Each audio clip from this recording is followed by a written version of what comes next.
Мы рады вас приветствовать на телеканале Якутия-24. Это проект «Испытано на себе». Город Якутск находится на одной из величайших рек мира, река Лена. И, наверное, может быть мое упущение, что мы не так много снимаем про реку, но, тем не менее, сегодня у нас весь выпуск будет посвящен именно ей, а если быть поточнее, то работе речников. И сейчас я нахожусь, как видите, в машинном отделении, и сегодня мы осветим пару профессий, и начнем мы с профессии моториста, если я правильно говорю. Давайте познакомимся. Андрей Филизов, капитан-механик судна «Гряда». Здравствуйте. Здравствуйте, очень приятно. Ну, мы вначале такую вводную, наверное, да, вот если профессия моториста, то что он делает и за что отвечает? Ну, у нас вообще буксирный теплоход, занимаемся буксировками, толканиями, ну, разных не самоходных плавсредств, и в том числе и самоходных. В данное время работаем с землесосом «Витим». Весной и осень занимаемся аварийно-спасательными работами, расстановка флота. Вот в данное время работаем с «Витимом». И вот мотористы у меня, экипаж у меня 5 человек. Вот 2 у меня моториста, вот один из них отдыхает после вахты. Один вот Михаил Дмитриевич. Работа моториста в чем заключается? Следить во время работы за механизмами, за всеми агрегатами, проверять вовремя уровни все, вода, жидкости, масло. То есть, чтобы, допустим, командир занимается работой в рубке, а моторист должен следить топливо, чтобы все было в норме, чтобы ничего не кончалось, чтобы судно работало постоянно, беспрерывно.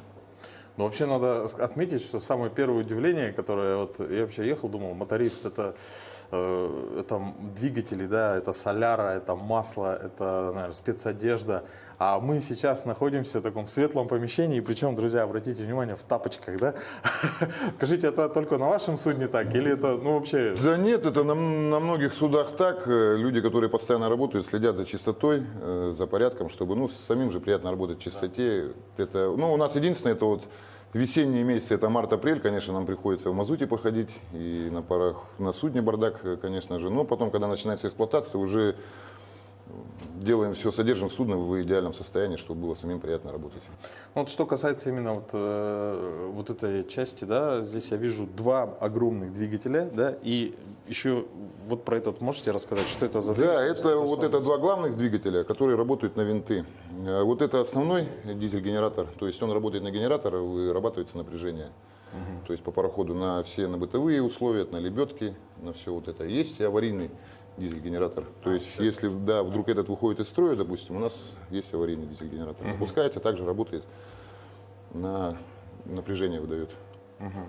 Хорошо, сейчас приступим уже к практической части. Вот сейчас здесь тишина, да, как бы мы знаем, что в моторном отсеке это всегда очень шумно, да. Вот с чего начинается работа моториста? Работа моториста начинается ежедневно. Сейчас мы стоим на берегом питания. Вот, допустим, нам надо ехать. Проверяется масло в двигателях. И процесс, наверное, как у автомобиля. Давайте. Да, скажите, практически то же самое. Вытаскивается щуп. Вытаскиваем, могу вытащить, да? Так, не прокручивать ничего не надо, просто тяну, да? Просто вытаскиваете, протираете тряпочкой, опять вставляете. Так.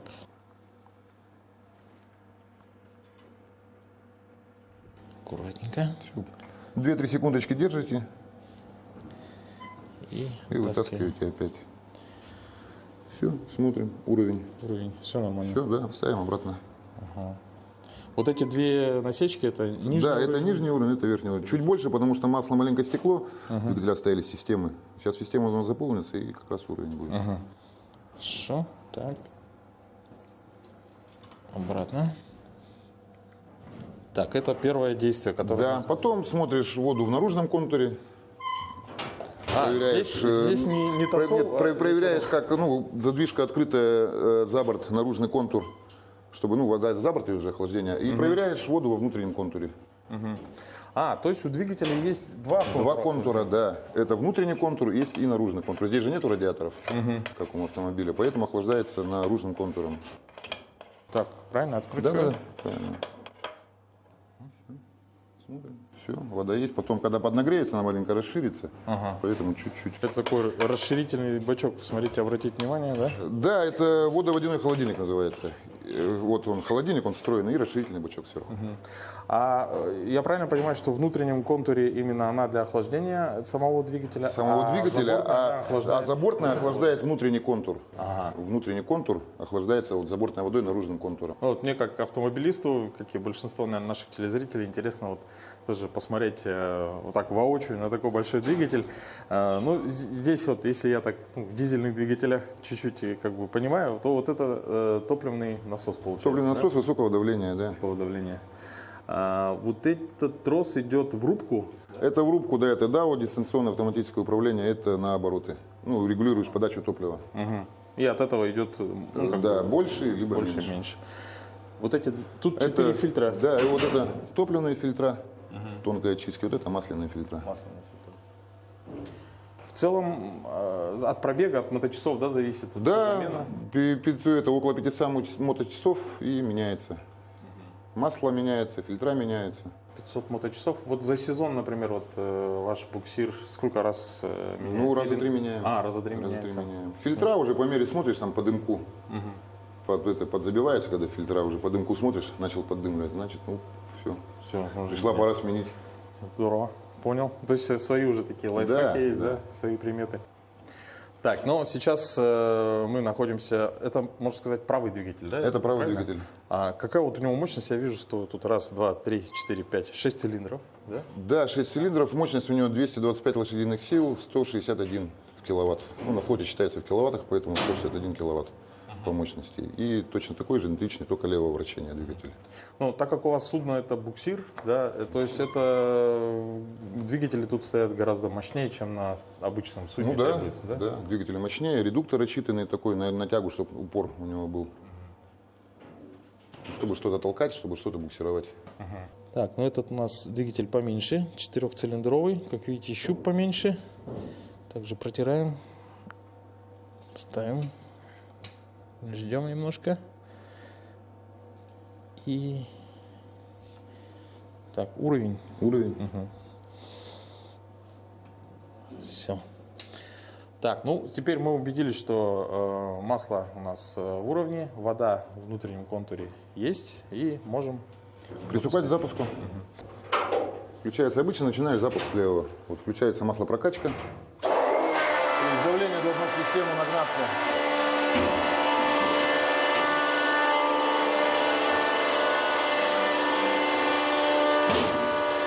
Килограмм.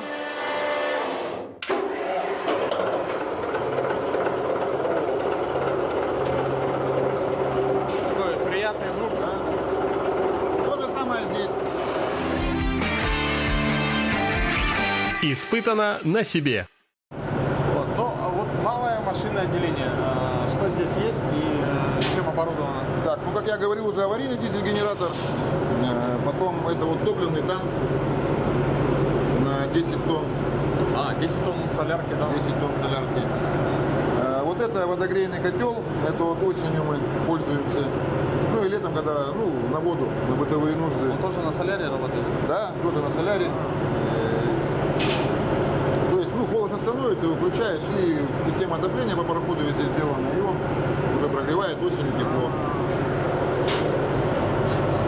Так, большое вам спасибо. То есть мы сейчас с вами зашли в сердце судна под названием «Гряда», посмотрели, какие действия делает моторист перед тем, как запустить судно, проверили масло, проверили показатели, соответственно, воду, и познакомились также и с малым моторным отделением. Но это еще не все, друзья. Далее... Поднимемся в мозг. Да, сейчас пойдем дальше.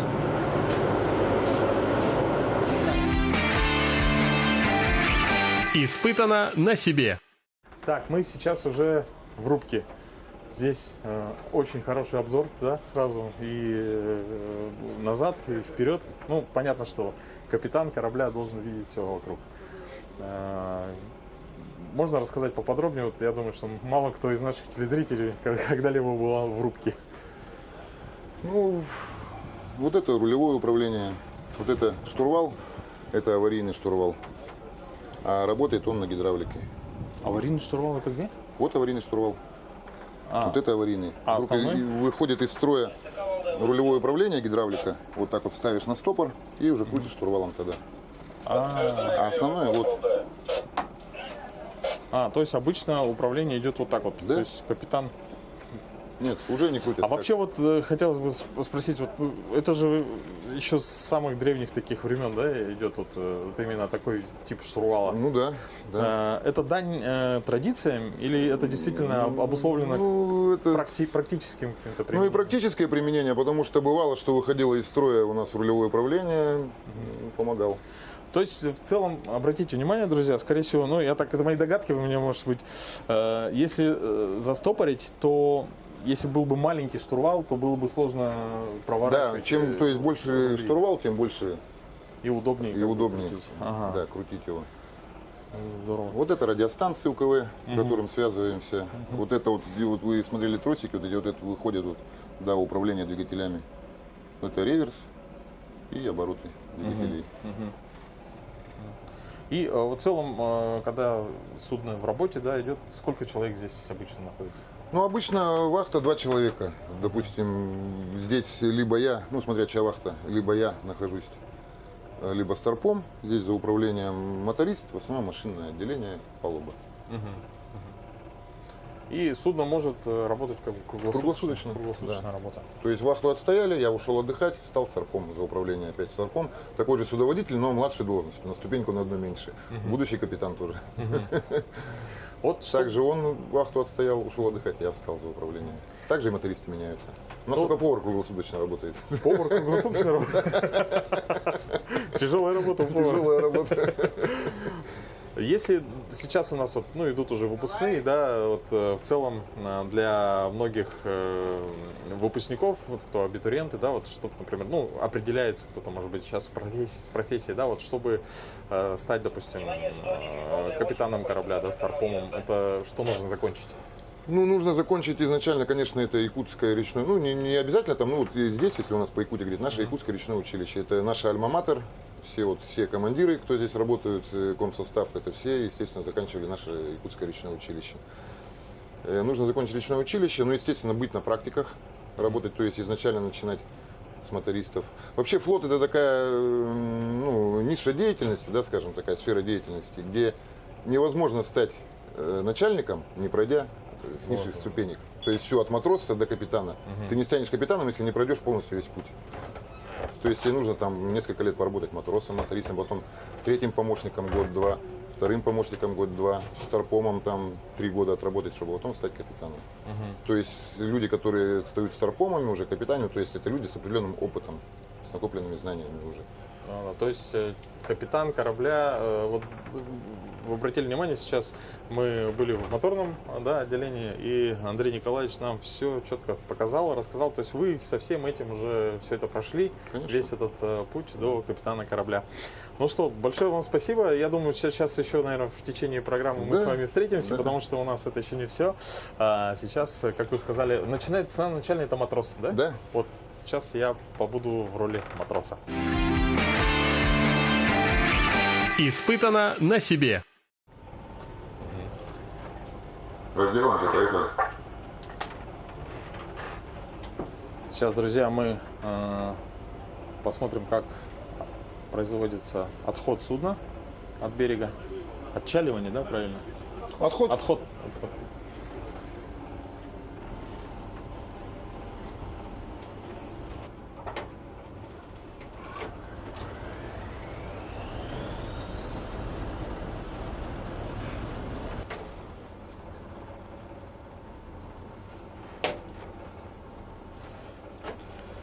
Диспетчерская гряда, выход из затона.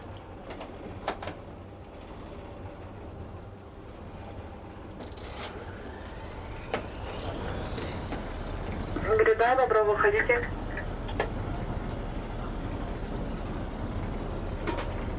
Внимание, судоводители, гряда корпусом, затона техучастка для следования по входной канал Личпортак, землесос улетим.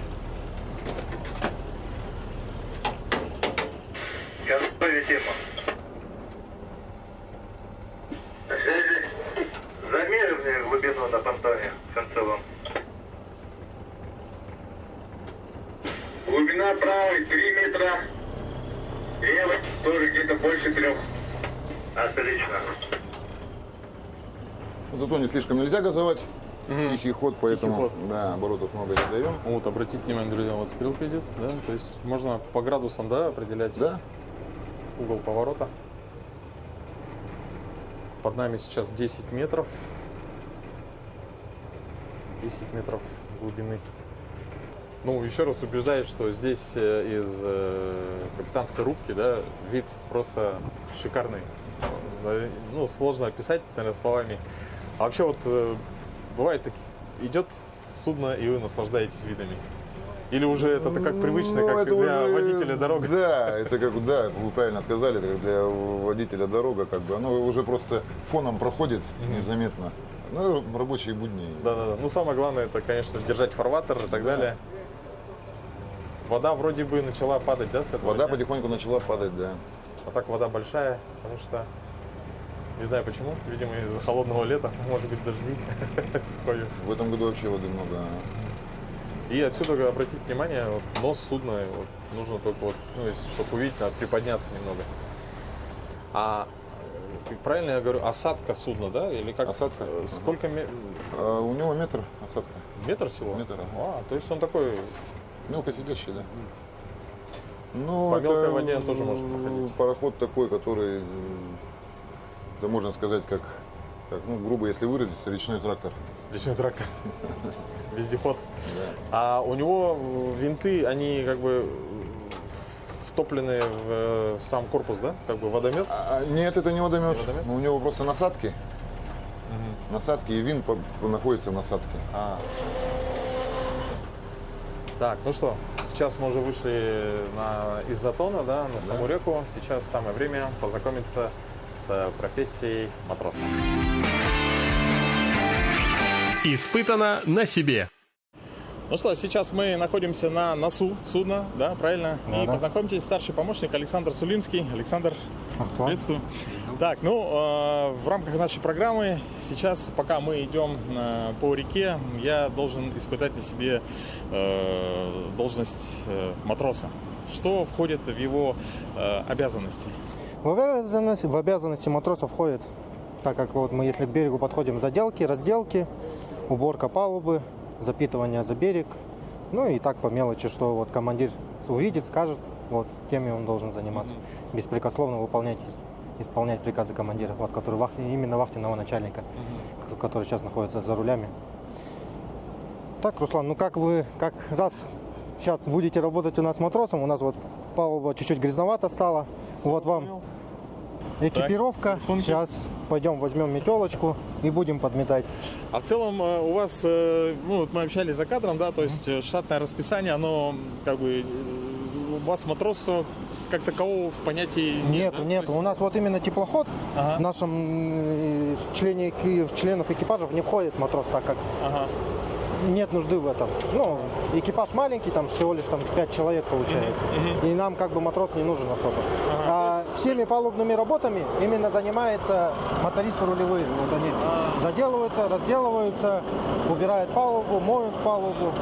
И работа по палубе и по машинному отделению именно относится к рулевым мотористам, так как теплоход небольшой. Вот корабли, которые побольше, там у них уже есть и матросы отдельно, которые убирают в помещениях. Это в основном девушки и гидротехники, которые закончили. А палубы там в основном, парни, мужчины вот работают, вот они занимаются именно палубой. И мотористы у них также отдельно идут тоже мотористы, они в машинке этим занимаются.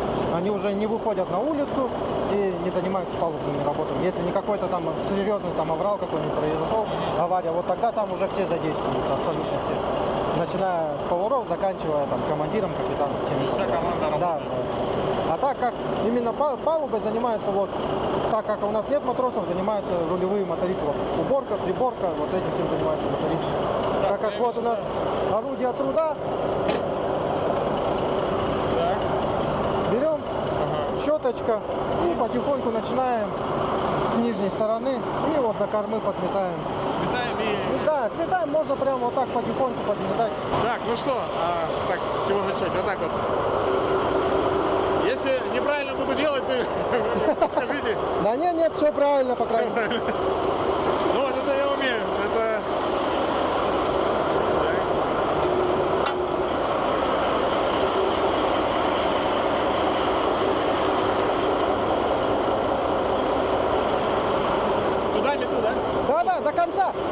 будет вот от этого конца до того конца, чтобы за собой ничего не оставлять.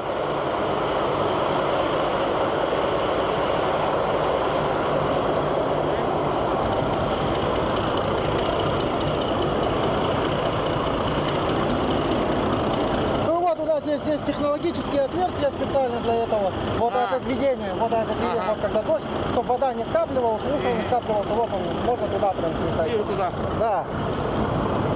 Ну, как мы видим, друзья, так как на палубе нет никаких технологических жидкостей, да, то есть это просто пыль, песок, который наметает. Можно смело поэтому, выметать. Да, можно... Так как палуба, не сказать, что сильно тут загрязненная, можно вот так вот аккуратно делать. Да, действительно, надо сказать, что как будто уже сегодня подметали, наверное, да? Может быть, даже мыли.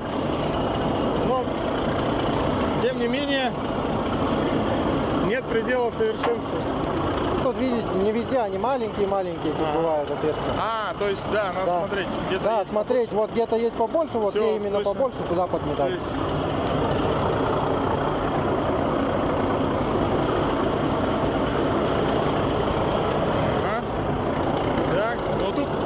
Тут уже побольше. Здесь тоже так сбоку. Да? Вот отовсюду берется, подметается. Начинается желательно с краев подметать. Чтобы не все размазывать, все сразу. Вот берется с краев, подметается все. И в одно место просто аккуратно. Если палуба прям слишком грязная, тогда уже моется там либо пожарным насосом, либо насос погружной ставится небольшой, чтобы давление меньше было. Но на ходу это не делается. На ходу это не делается, так как, небезопасно это делать на ходу. Если насос погружной можете опустить, он может его вырвать, и он уплывет куда-то. А с пожарником тоже работать, там он 6 килограмм давит. Вот человек стоит, если вот мы идем куда-нибудь, волна какая-нибудь пошла, вот он качнулся насосом, его передавило, он упал там, либо что-нибудь себе подвернул, там, подскользнулся, либо вот, не дай бог, там за борт упадет. Давление 6 килограмм. 6 килограмм давит, да, вот он стоит человек, получается. Вот из-за этого всегда делается, либо мы когда к борту снаряда подошли, встали, кому-нибудь подошли, можем помыть аккуратненько, либо к берегу вот подошли, тоже можно аккуратно также помыть, чтобы без лишних этих движений опасных. Вот так вот делается. Вот, видите, к снаряду подходим сейчас. Сейчас будем заделываться. Сейчас мы можем посмотреть, это, наверное, работа такая серьезная, да? Серьезная, да. Лучше пусть ребята займутся этим, вы просто подойдете, посмотрите, как они этим занимаются. Потому что здесь надо как бы быстро это все делать, потому что судно как бы движется, вот это вот, по крайней мере, снаряд. И мы там подходим аккуратно, и надо по-быстрому это все делать. Нам нужно смотреть спереди, да? Да, сейчас сперва заделывается нос, потом заделывается корма.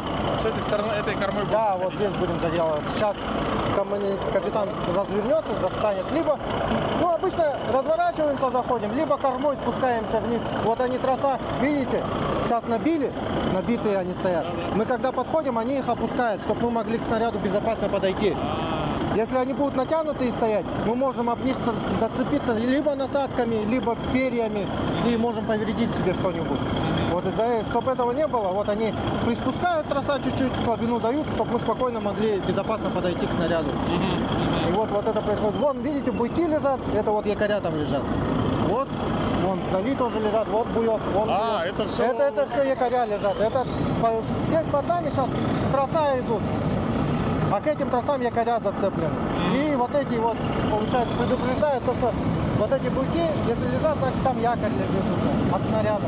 И предупреждают всех остальных судоводителей, чтобы не наехать туда случайно. Вот, друзья, обратите внимание, земснаряд стоит здесь, а якорь находится вот там, где, вам, наверное, даже не видно, но не знаю, сколько метров-то, 300, наверное, 400. Да, где-то так. У них барабан рассчитан на 1 километр, вот именно становый. Вот это основной якорь у них, становый. Вот он где-то километр у него расстояние, может до километра спускаться. А вот эти уже бортовые, получается, вот как вот здесь лежит вот буек, они поменьше, там метров по 700, по 600, где-то так идут.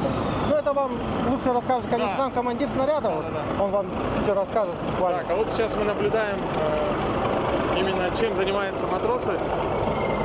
Вот подготовка к заделыванию. Сейчас будем вот подходить к снаряду, будем заделываться. Но сперва всегда заделывается нос, потому что командир как бы видит, что на носу происходит. А на корме... Пройдем на нос. Да, лучше на нос пройти и посмотреть, как это делается.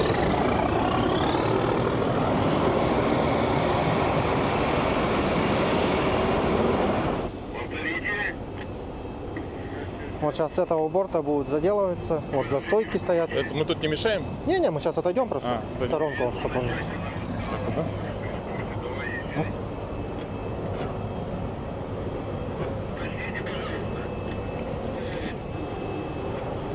О, это серьезный агрегат. Земснаряд. Он углубляет дно. Да?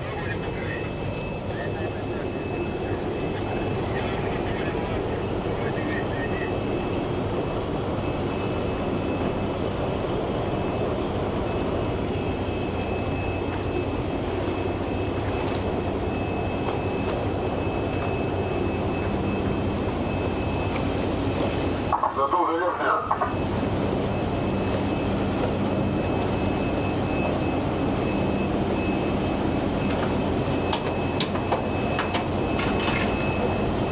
Командир будет корму поджимать, чтобы на одном уровне с носом, и будут заделывать носовую кормовую. То есть нос привязан и как бы есть возможность... Да, есть возможность спокойно подпить корму.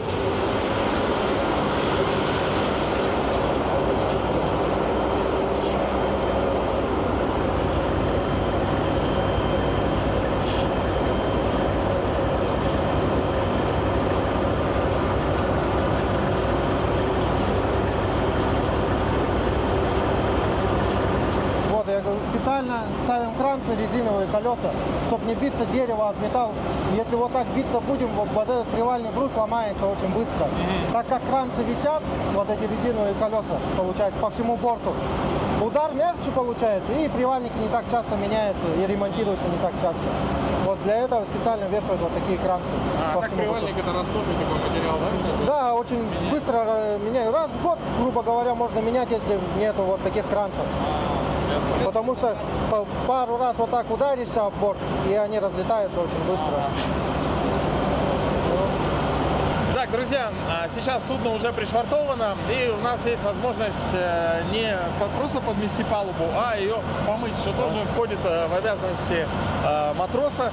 И это делается на стоянке, потому что, как уже было сказано, да, то есть это цели безопасности, чтобы напор достаточно сильный воды, поэтому все это делается для того, чтобы не было никаких моментов. Поэтому пока эту швабру, она еще пригодится мне, я ее пока поставлю здесь. Сейчас нам нужно... Достаем пожарный шланг. Не, Миша, мы сами. Вот пожарный шланг. У нас получается два конца. Один конец у нас цепляется за пожарный кран. Вот здесь заглушка специальная. Откручиваем.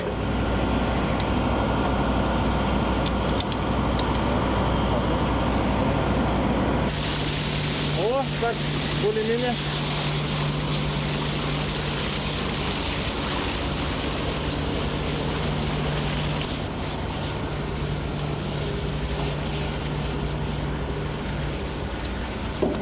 О, вижу.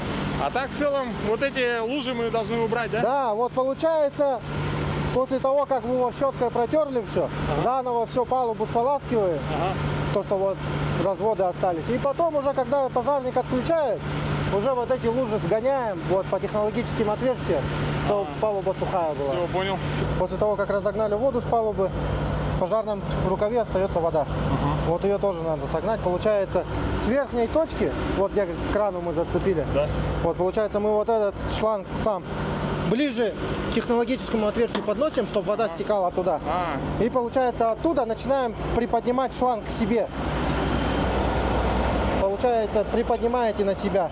Вот тут вода вот осталась. Или пока- Не-не-не, просто сперва надо будет воду. Вы видите, вода там до сих пор стоит.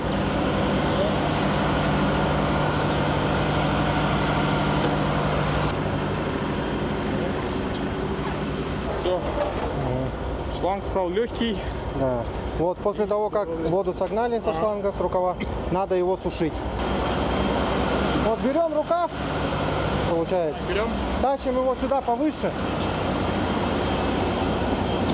Повыше. И вот сюда вот, получается, мы загибаем его сюда. Пару оборотов делаем, чтобы он от ветра у нас никуда не улетел. И как змейку раскладываем. Вот сюда. Вот так, вовнутрь.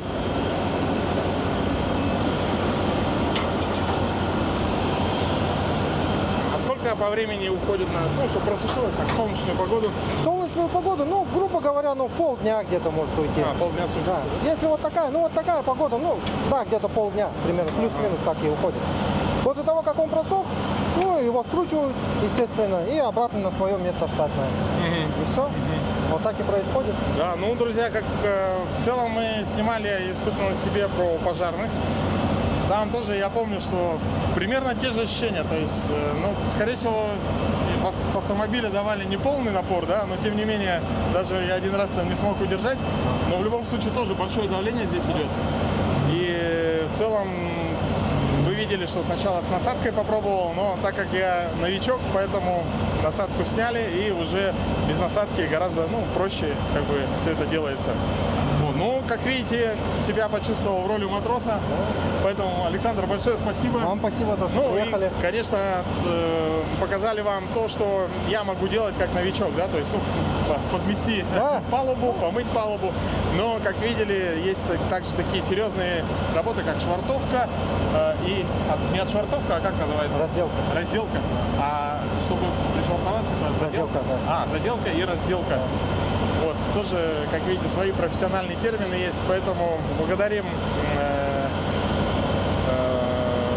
коллектив судна. Ну и, конечно же, хотелось бы пожелать вам удачи, успехов и хорошей навигации. Вам тоже спасибо. Испытано на себе. Так, ну а сейчас, друзья, давайте мы посмотрим, узнаем, сделаем такую небольшую, да, экскурсию по судну и узнаем, каков быт у речников. Сейчас мы находимся, спустились на нижний уровень, да? Да, это получается нижний дек у нас. Здесь у нас каюты, где мы отдыхаем после вахты. Люди вот приходят, отдыхают, спать, не спать, там своими делами заниматься. Вот это у нас каюта капитана. В целом здесь сейчас экипаж корабля составляет 5 человек, так до 8 человек до 8 может человек, вот да, это судно вмещаться, вмещаться. Получается. И остальное это получается уже... Да, вот здесь повар у нас отдыхает. Можете тоже зайти посмотреть. У повара каюта. А вот здесь у нас матросы и мотористы. Вот самая крайняя каюта получается. Вот сюда, да? Не-не-не. Вот это? Вперед. Туда можно, да? Ну, пройдите. Так, здесь темно. Это получается нос, да? Это нос, Носовая часть. Да. Видите, как здесь вот такой вот... Скошено получается у нас больше. Скос идет. Вот здесь вот мотористы отдыхают у нас. Здесь попрохладнее, кстати. Но здесь прохладнее будет, так как все равно как бы ближе туда. Затемненно из-за этого. Вот иллюминаторы закрыты. Если их открывать, все равно свежий воздух вот поступает, проветривает и как-то теплее становится с улицы. А так как все равно большая часть воды под водой находимся, из-за этого здесь прохладно всегда. Да. Как видите, здесь, как мы видели, отопитель, да, дизельный, автономный. Здесь есть батарея и осенью, в осеннее время... включаем. Когда прохладно, в любой момент можем включить. И вот он работает у нас. Будет тепло. Да, и тепло будет. До 25. Так, ну мы сейчас посмотрели каюты, сейчас поднимемся наверх и посмотрим, как происходит питание, да, где кушают экипаж. Где кушает экипаж. Да, друзья, вот, ну я думаю, что вы видели, что лестница очень крутая. Вообще вот через какое время можно привыкнуть? Вот, ну, привыкаешь, ну, за неделю, наверное, за неделю. Примерно, плюс-минус где-то так. И даже не замечаешь потом, то, что он крутая, не крутая, быстро все происходит. Из-за этого на это не обращаешь даже внимания потом уже. Да. Один раз хорошо приложишь. Да, один раз упадете, и потом уже привыкнете. Даже так все нужно, ну, как бы, да, через шишки. Так, ну а сейчас мы находимся... Так, камбус. Да? Камбус, да. Кают-компания. Ой, кают-компания. Кают-компания. Видите, сегодня очень много терминов новых, да. Вообще, я когда сказал корабль, сказали, нет, не корабль, это судно. Потом заделка, разделка и еще что-то было. Но в целом, как вы понимаете, в любой профессиональной деятельности есть, да, свои определенные термины. Да, это у нас кают-компания, где экипаж отдыхает. да? Принимает пищу, да, обедает, завтракает, ужинает. Ну а сейчас, друзья, давайте познакомимся, наверное, с одним из главных, да, людей на судне. Это Елена Афанасьева, повар, нет, не повар, кок. Вот, видите, это еще один термин, чисто такой, это же морской, да, термин получается? Морской, речной? Да-да-да. Мы когда разговаривали с капитаном корабля, он сказал, что кок работает круглосуточно. Это правда? Это правда. Серьезно? Серьезно. Бывает, что и в 4 встаем, и ложимся поздно. Вообще вот... В зависимости от работы, как ребята будут работать. По-разному бывает, и ночами работают. Да. Вообще вот, допустим, профессиональная деятельность, да, и вот дома вы одинаково готовите? У нас все по-домашнему. Все по-домашнему? Все по-домашнему. То есть Стандартов нету. Лучше сказать, что здесь вы готовите как дома. Как дома. Как дома, как у себя. дома. Что самое сложное вот в профессии вашей, вот, на ваш взгляд? Уже за столько лет все это выработалось. С 96-го года на флоте, и как бы, не знаю, для меня ничего сложного нет. Ничего сложного, все уже... Ничего сложного нет. Как по маслу, можно Как сказать, по да? маслу. То же самое, что и дома. Это наш второй дом. Команда «Вторая семья». У вас есть какие-нибудь фирменные блюда, вот, которые прямо ждет коллектив? Фирменные блюда у экипаж? меня ребята ждут. Чебуреки, наверное, скорее всего. Что-то из стрипни. Вот вчера стряпала буквально пирожное, две штучки всего остались. Бисквитные, вкусные. Пельмешки любят. Любят вареники. Ну и мясо. Ну, мясо это... Без мяса никуда. мясо Рыбу точно. ловим сами. Здорово. Соленую, жареную. Ой, самое свежее, да? Да. Вкусненькое. Все свежее, да. Вот, допустим, сегодня на обед что было или будет? Сегодня на обед будут щи у нас, картошка по-корейски, сало нарезное в холодильнике лежит, компот. Здорово. Ну, если можно, экскурсию по... Вот все готовится здесь, да? Все это готовится называется здесь. камбус. Это называется камбус. Камбус. Вот Проходите. это я помню. Да. Давайте пройдем, друзья. Осторожно, плитка включена. Ага, здесь у нас, как видите, как все, ну, в целом вы уже поняли, что на корабле, на судне, извините, на судне все такое компактное очень, да, вот Да. обратите внимание, вот здесь готовится Пища для команды. Да, для всей команды. Напомню, что на этом корабле, господи, опять на корабле. Ничего страшного. Да, напомню, что на этом судне количество экипажа может быть, ну, до 8 человек. Да? До 8 То есть на 8 человек можно Да. вот готовить здесь. Я вижу здесь мойка, это Сушилка. сушилка. Это я заготавливаю сейчас тесто поставила. Буду ставить на пирожки. О, С капустой, с яйцом, с луком. шикарно. Микроволновка. Все под рукой. Это Все под рукой. на этом судне вы уже давно работаете? Давно. То есть Давно. здесь уже все под вас. Вы как, Да, как да. хозяйка. Маленько переделывали, маленько что-то сами ребята доделывали. Да, все. Все как дома. Я вообще вот смотрю и думаю, почему у меня дома кухонный гарнитур во всю стену, да? То есть В зависимости от помещения, у кого побольше помещения, у того, естественно, как бы и кухонные гарнитуры большие. У нас некуда, маленькое помещение, мы умещаемся. Ну, это я и смотрю, что... Провизионка есть у нас, где хранятся продукты сухие. Мгм. А, Для заморозки камера морозильная, 2, и дополнительно холодильник еще внизу. мгм. Так все хватает, в принципе. Здорово. На Ну, месяц, на 2 подкупаем продукты, если уходим в дальний рейс, и нам этого хватает достаточно. То есть можно в рейс прямо на пару месяцев Спокойно. идти спокойно и все. Спокойно. До Жиганска ходили. Здорово. Спокойно. Вот так, друзья. Ну что, мы поблагодарим экипаж судна Грида. Но вас, в частности, также желаем, чтобы у вас все было как по маслу, да, чтобы Спасибо. вы всегда радовали экипаж вкусными блюдами. Ну, а если вы, наши телезрители, сейчас кушаете, желаем вам приятного аппетита. И я напомню, что это был проект «Испытано на себе» на канале Якутия 24. До новых встреч. Пока.